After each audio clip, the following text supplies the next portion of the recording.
श्रीमद्भागवत दसम स्कंद में 47वां अध्याय में भक्तगणों आपको उद्धव तथा गोपियों की बातचीत और भरमर गीत के बारे में बताऊंगा। आप इसको ध्यानपूर्वक सुनिए और इस चैनल को लाइक करें, सब्सक्राइब जरूर करें। कथा सुनिए।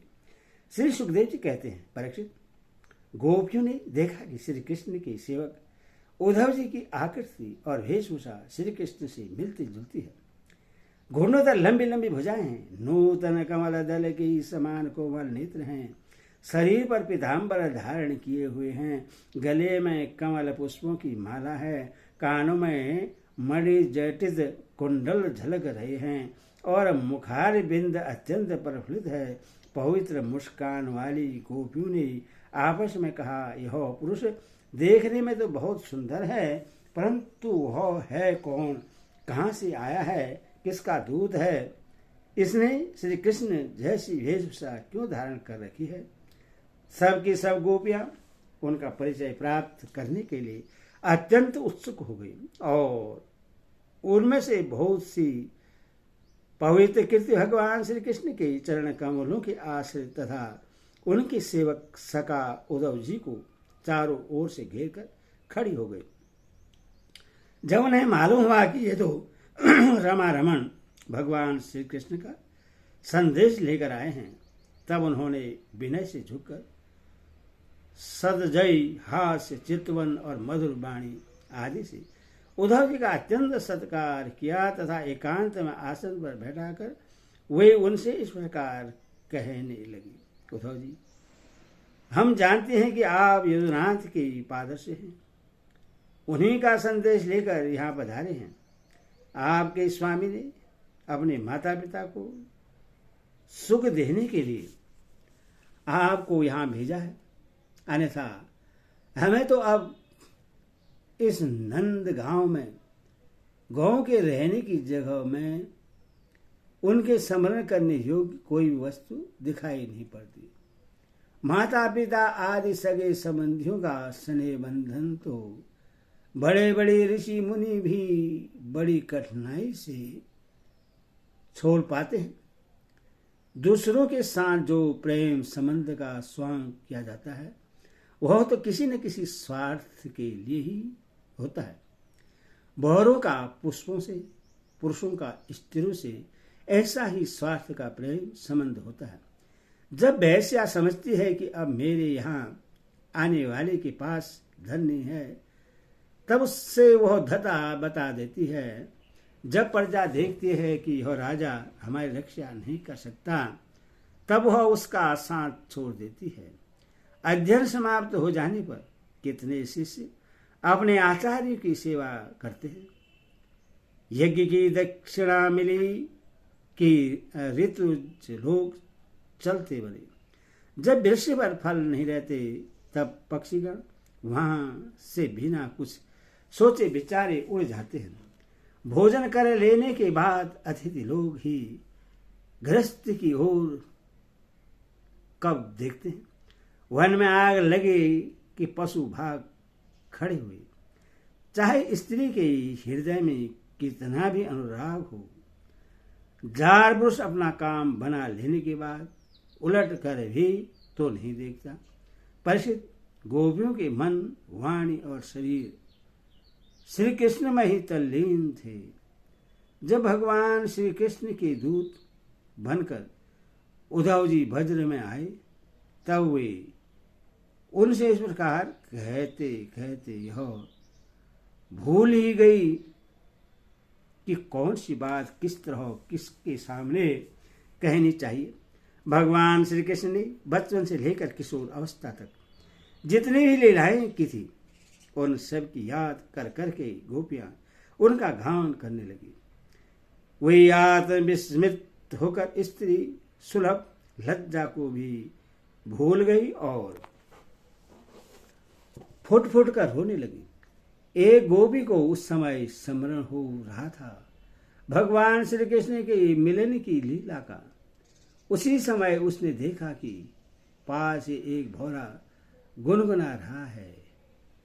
उसने ऐसा समझा मानो मुझे रोटी हुई समझदार श्री कृष्ण ने मनाने के लिए दूध भेजा हो।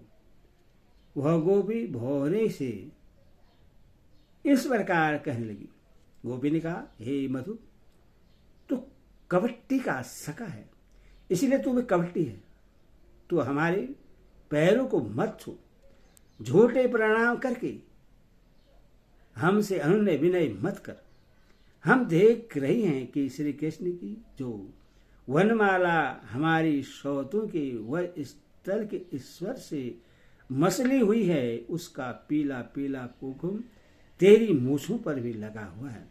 तू स्वयं भी तो किसी कुसुम से प्रेम नहीं करता, यहाँ से वहाँ उड़ा करता है। जैसे तेरे स्वामी वैसे ही तू। मधुपति श्री कृष्ण मथुरा की माननी नायिकाओं को मनाया करे। उनका वह कुकुम रूप कृपा प्रसाद जो यदुवंशियों की सभा में उपहास करने योग्य है, अपने ही पास रखे।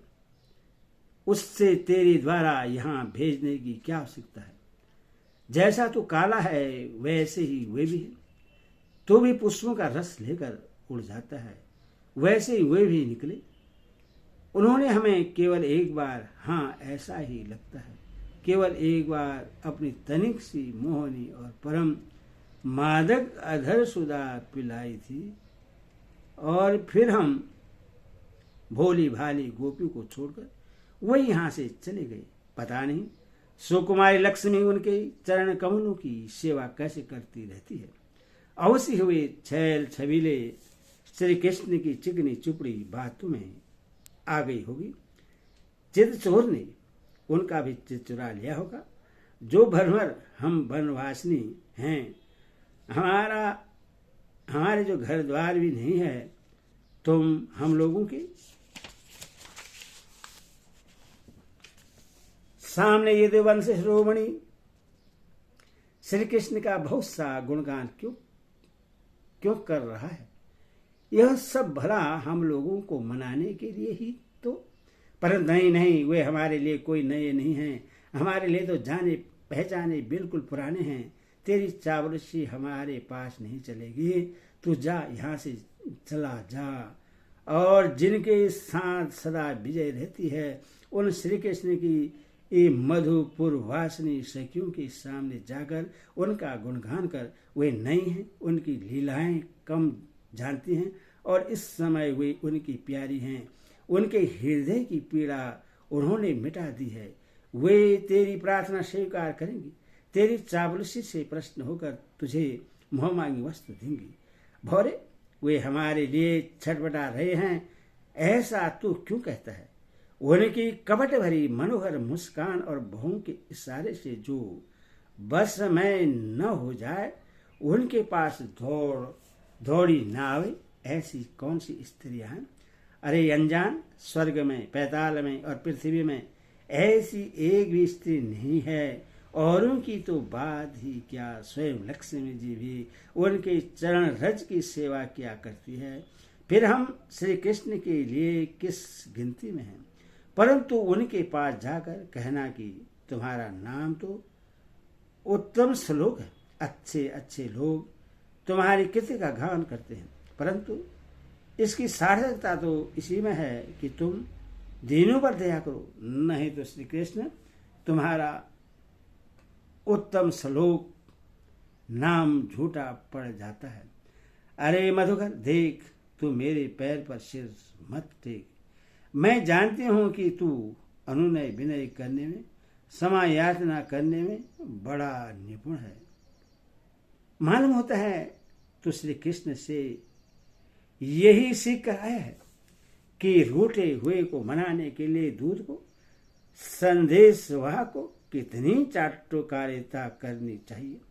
परंतु समझ ले कि यहाँ तेरी धाल नहीं गलने की। देख, हमने श्री कृष्ण के लिए ही अपने पति, पुत्र और दूसरे लोगों को छोड़ दिया, परंतु उनमें तन्नी की भी कृतज्ञता नहीं। वे ऐसे निर्मोही निकले कि हमें छोड़कर चलते बने। अब तू ही बता, ऐसे अकृत्य के साथ हम क्या संधि करें। क्या तू अब भी कहता है कि उन पर विश्वास करना चाहिए।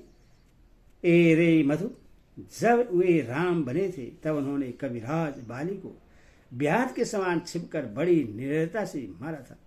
बेचारी सुरखा कामबस उनके पास आई थी, परंतु उन्होंने अपनी स्त्री के बस होकर उस बेचारी के नाक कान काट लिए और इस प्रकार उससे क्रूर कर दिया। ब्राह्मण के घर बावन के रूप में जन्म लेकर उन्होंने क्या किया? बलि ने तो उनकी पूजा की, उनकी मोह मांगी वस्तु दी और उन्होंने उसकी पूजा ग्रहण करके भी उससे वर्ण पास से बांधकर पैताल में डाल दिया। ठीक वैसे जैसे कौवा बलि खाकर ही बलि देने वाले को अपने अन्य साथियों के साथ मिलकर घेर लेता है और परेशान करता है। अच्छा, तो अब जाने दे, हमें श्री कृष्ण से क्या? किसी भी काली वस्तु के साथ मित्रता से कोई प्रयोजन नहीं है।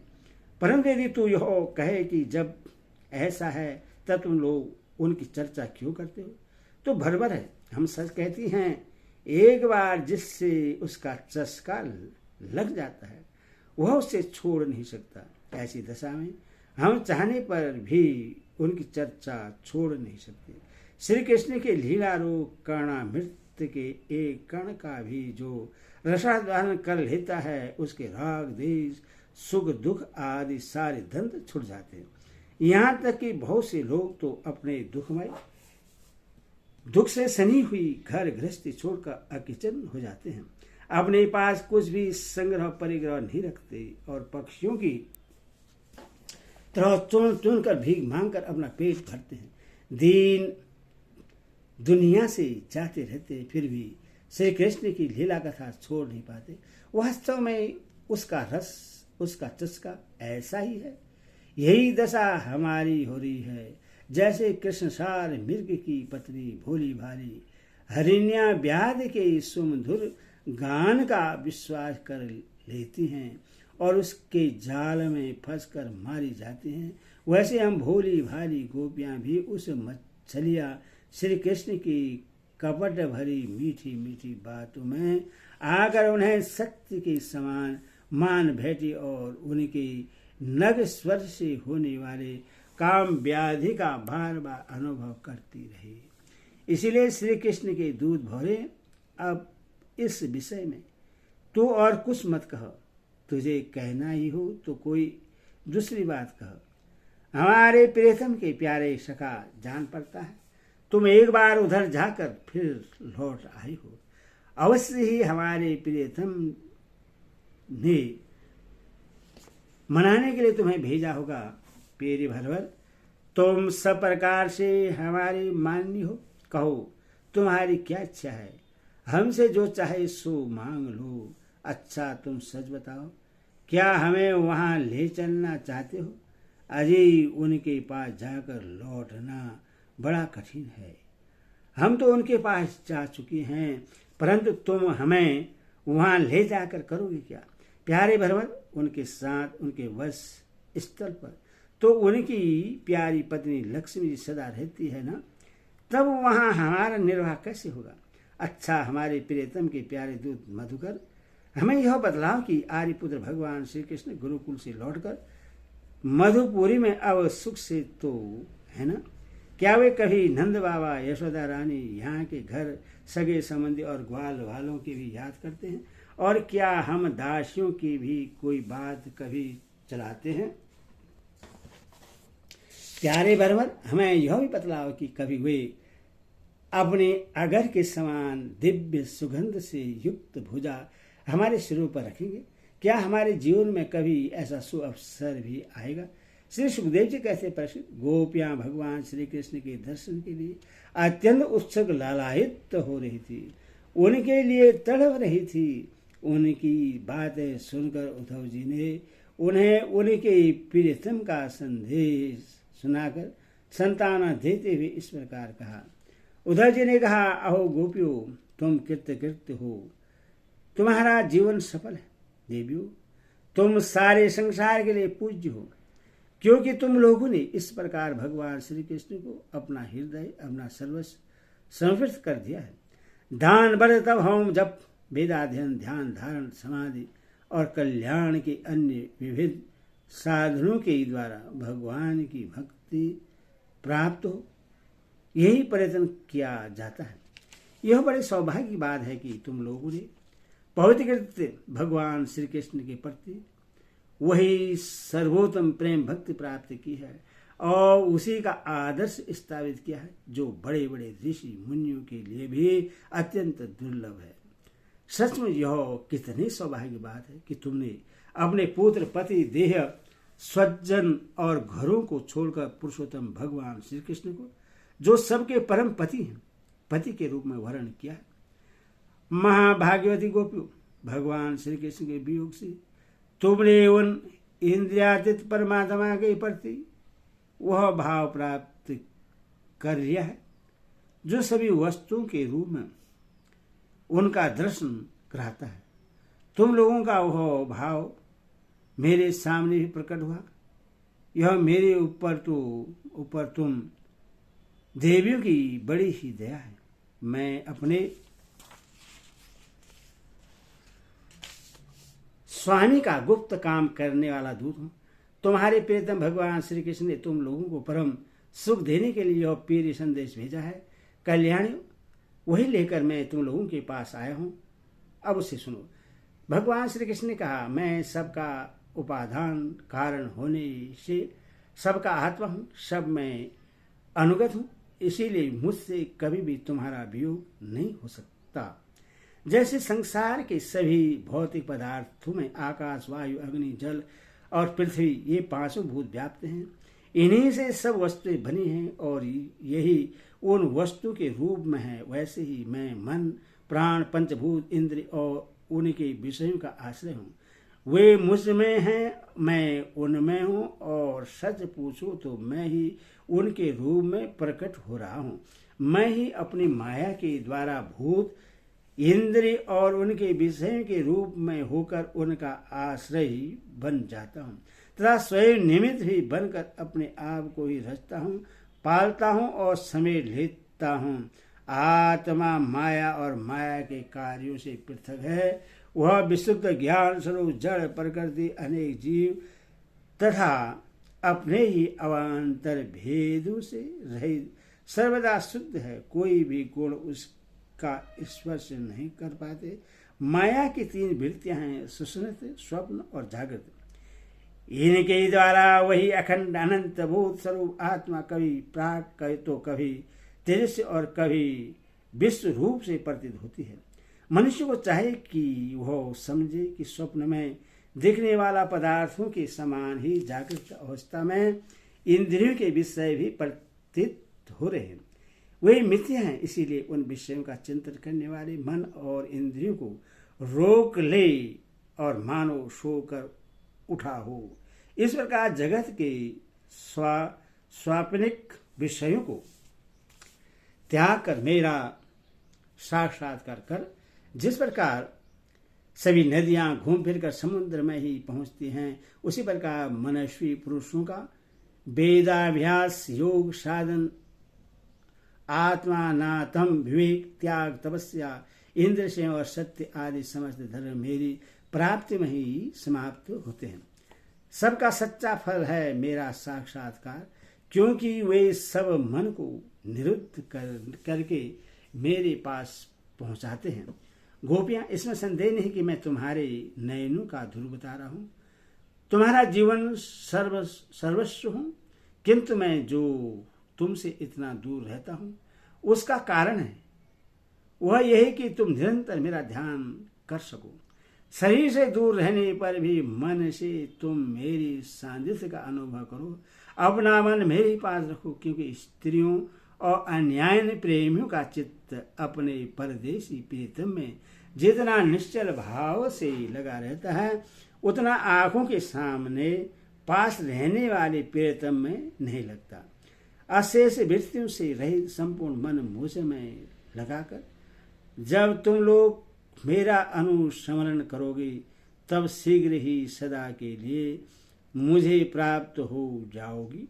कल्याणियों, जिस समय मैंने वृंदावन में श्राद्ध पूर्णिमा की रात्रि में रास क्रीड़ा की थी, उस समय जो गोपियां स्वजनों के रोके लेने से वज्र में ही रह गई, मेरे साथ राज विहार में सम्मिलित न हो सकी। वे मेरी लीलाओं का श्रवण करने से ही मुझे प्राप्त हो गई थी। तुम्हें भी मैं मिलूंगा अवश्य, निराश होने की कोई बात नहीं है। श्री सुखदेव जी कहते हैं, परीक्षित, अपने प्रियतम श्री कृष्ण का यह संदेश सुनकर गोपियों को बड़ा आनंद हुआ। उनके संदेश से उन्हें श्री कृष्ण के स्वरूप और एक एक लीला की याद आने लगी। प्रेम से भरकर उन्होंने उद्धव जी से कहा, गोपियों ने कहा, उद्धव जी, यह बड़े सौभाग्य की और आनंद की बात है कि यदुवंशियों को सताने वाला पापी कंस अपने अनुयायियों के साथ मारा गया। यह भी कम आनंद की बात नहीं है कि श्री कृष्ण के बंधु बांधव और गुरुजनों के सारे मनोरथ पूर्ण हो गए तथा अब हमारे प्यारे श्याम सुंदर उनके साथ सकुशल निवास कर रहे हैं। किंतु उद्धव जी, एक बात आप हमें बतलाइए, जिस प्रकार हम अपनी प्रेम भरी लजीली मुस्कान और उन्मुक्त चितवन से उनकी पूजा करते हैं और वे भी हमसे प्यार करते थे, उसी प्रकार मथुरा की स्त्रियों से भी वे प्रेम करते हैं या नहीं। तब तक दूसरी गोपी बोल उठी, अरे सखी, हमारे प्यारे श्याम सुंदर तो प्रेम की मोहनी कला के विशेषज्ञ है। सभी श्रेष्ठ स्त्रियां उनसे प्यार करती है, फिर भला जब नगर की स्त्रियां उनसे मीठी मीठी बातें करेंगे और हाव भाव से उनकी ओर देखेंगी, तब वे उन पर क्यों न रिसेंगी। दूसरी गोपियां बोली, साधो, आप यह तो बतलाइए कि जब कभी नागरी नारियों की मंडली में कोई बात चलती है और हमारे प्यारे इस स्वतंत्र रूप से बिना किसी संकोच के जब प्रेम की बात करने लगते हैं, तब क्या कभी प्रसंगवश हम गवार ग्वालिनियों की भी याद करते हैं। कुछ गोपियों ने भी कहा, उद्धव जी, क्या कभी श्री कृष्ण उन रात्रियों का स्मरण करते हैं जब कुमुदिनी तथा कुंद की पुष्प खिले हुए थे, चारों ओर चांदी छिटक रही थी और वृंदावन अत्यंत रमणीय हो रहा था। उन रात्रियों में ही उन्होंने रास मंडल बनाकर हम लोगों के साथ नृत्य किया था। कितनी सुंदर थी वह रास लीला। उस समय हम लोगों के पैरों के नीपुर रुंझुन रुंझुन बज रहे थे। हम सब सखियां उन्हीं की सुंदर सुंदर लीलाओं का गान कर रही थी और वे हमारे साथ नाना प्रकार के विहार कर रहे थे।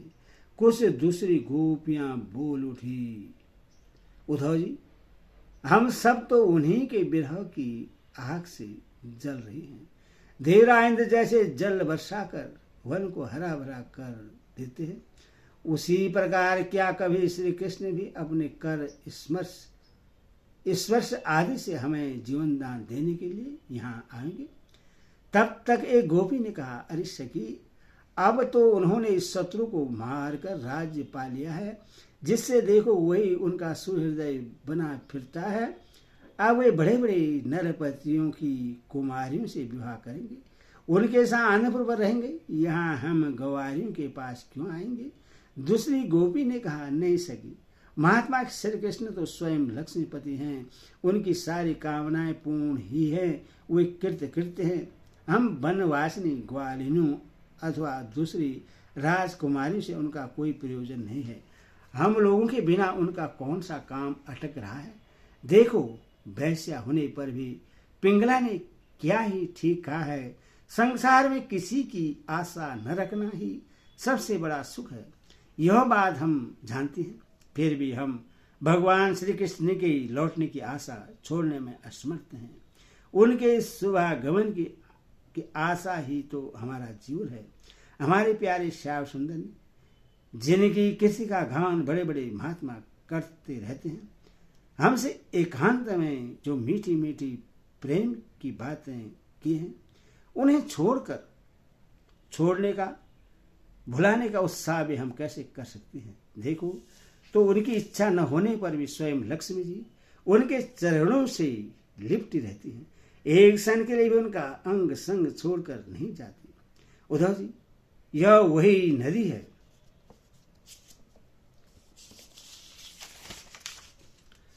जिसमें विहार करते थे, यह वही पर्वत है जिसके शिखर पर चढ़कर वे बांसुरी बजाते थे, ये वही वन है जिस समय वे रात्रि के समय रासलीला करते थे, और ये वही गौवे हैं जिनको चराने के लिए वे सुबह शाम हम लोगों को देखते हुए जाते आते थे। और यह ठीक वैसे ही बंसी की तान हमारे कानों से गूंजती रहती है जैसे वे अपने अधरों के सहयोग से छोड़ा करते थे। बलराम जी के साथ श्री कृष्ण ने इन सभी का सेवन किया है, यहाँ तक कि एक प्रदेश, एक धूलि कण उनके परम सुंदर चरण कमलों से चिन्हित है।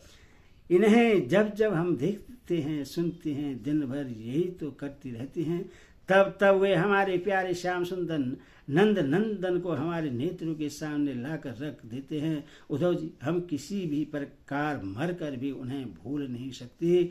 उनकी वह हंस की सी सुंदर चाल, उन मुक्त हास्य, विलासपूर्ण चित्त और मधुमयी बाणी, उन सब ने हमारा चित्त चुरा लिया है। हमारे मन हमारे बस में नहीं है। हाँ, अब हम उन्हें भूले तो किस तरह।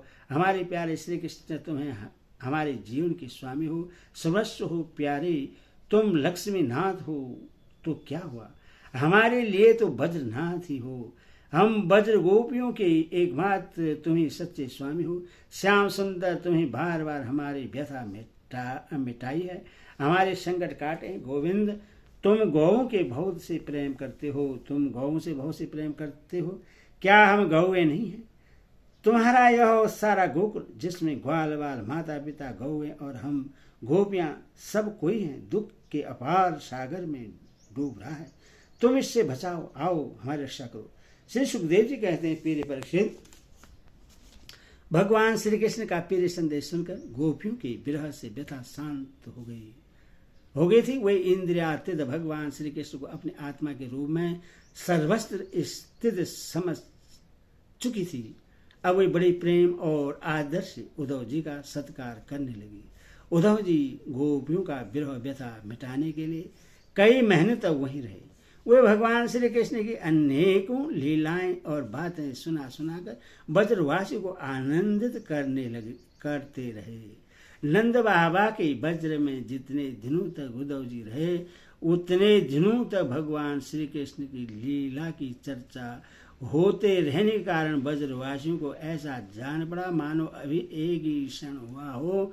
भगवान के परम प्रेमी भक्त उद्धव जी कभी नदी तट पर जाते, कभी वनों में विहरते और कभी गिरिराज की घाटी में विचरते, कभी रंग बिरंगे फूलों से लदे हुए वृक्षों में ही रम जाते। यहाँ भगवान श्री कृष्ण ने कौन सी लीला की है, यह पूछ कर ब्रजवासियों को और भगवान श्री कृष्ण और उनकी लीला के स्मरण में तन्मय कर देते। उद्धव जी ने ब्रज में रहकर गोपियों की इस प्रकार की प्रेम विकलता तथा और भी बहुत सी प्रेम चेष्टा देखी। उनकी इस प्रकार कृष्ण में तन्मयता देखकर प्रेम और आनंद से भर गए।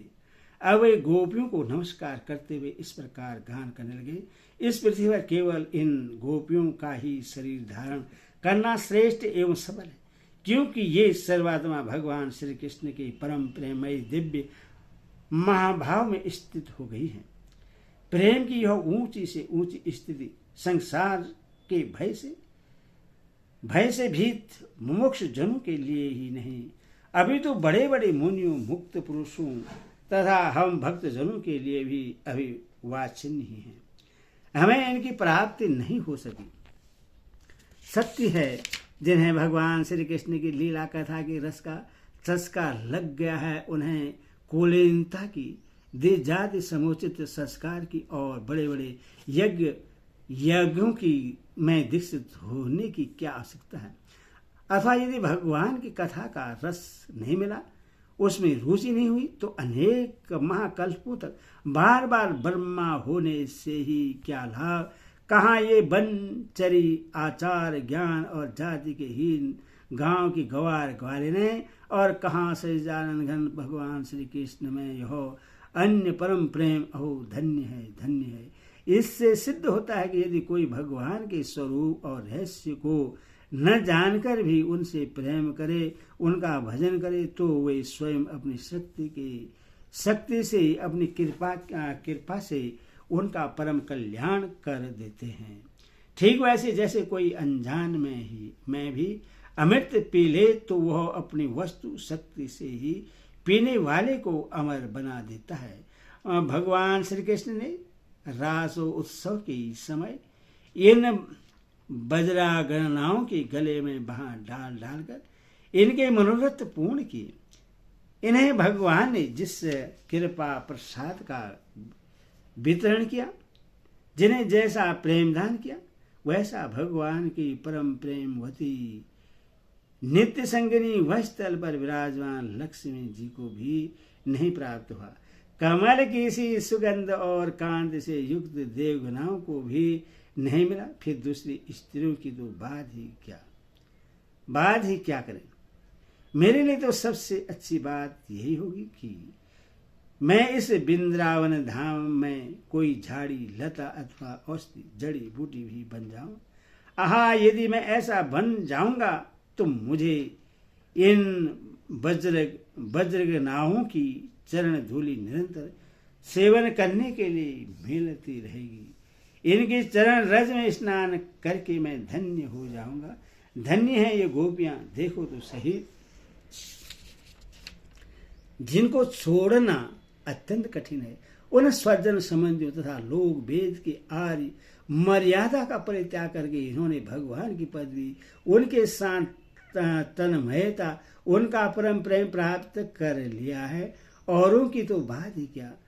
भगवदवाणी, उनकी निश्वास रूप समस्त श्रुतियां, उपनिषदें भी अब तक भगवान के परम प्रेममयी स्वरूप को ढूंढती ही रहती हैं, प्राप्त नहीं कर पाती। स्वयं भगवती लक्ष्मी जिनकी पूजा करती रहती हैं, ब्रह्मा शंकर आदि परम समर्थ देवता, पूर्णकाम, आत्माराम और बड़े बड़े योगेश्वर अपने हृदय में जिनका चिंतन करते रहते हैं, भगवान श्री कृष्ण के उन्हीं चरण बिंदु को रास लीला के समय गोपियों ने अपने वह स्थल पर रखा और उनका आलिंगन करके अपने हृदय की जलन विरह व्यथा शांत की।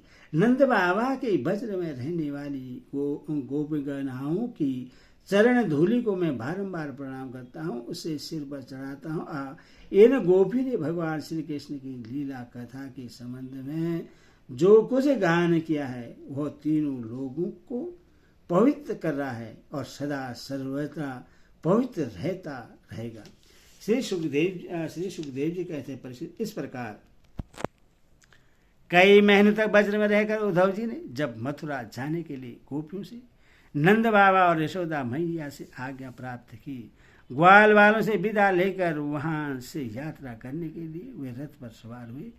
जब उनका रथ वज्र से बाहर निकला तब नंद बाबा आदि गोपगण बहुत सी भेंट की सामग्री लेकर उनके पास आए। आंखों में आंसू भरकर उन्होंने बड़े प्रेम से कहा, उद्धव जी, अब हम यही चाहते हैं कि हमारे मन की एक एक वृत्ति, एक एक संकल्प श्री कृष्ण के चरण कमलों की